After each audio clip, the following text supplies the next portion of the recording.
Mr. Simpson, would you please stand and face the jury? We, the jury, in the above entitled action, find the defendant, Orenthal James Simpson, not guilty of the crime of murder in violation of Penal Code Section 187A, a felony upon Nicole Brown Simpson, a human being, as charged in Count 1 of the information.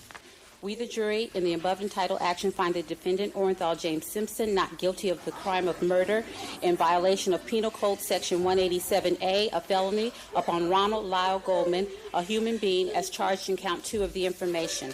Despite warnings from Judge Ito to remain calm, the families were overwhelmed. Ron Goldman's father sat stunned. His mother and sister sobbed.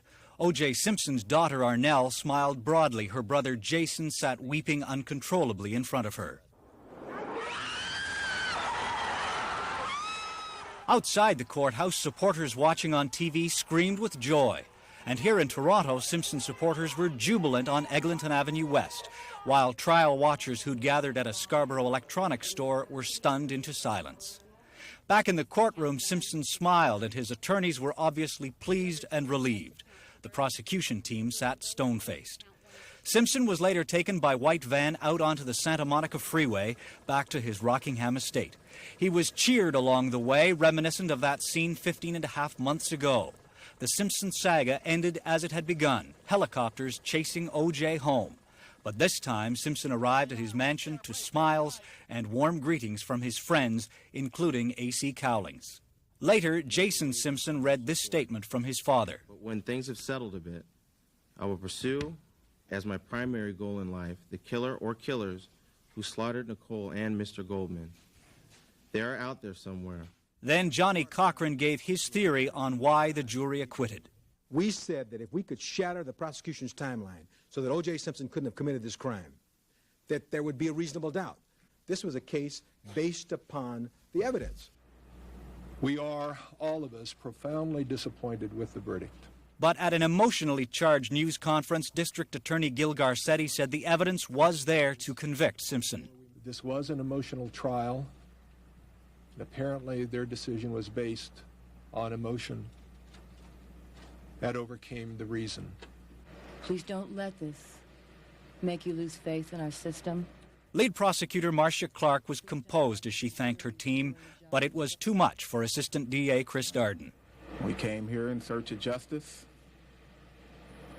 You'll have to be the judges, I expect, as to whether or not any of us found it today. But I'm not bitter, and I'm not angry. I am honored to have...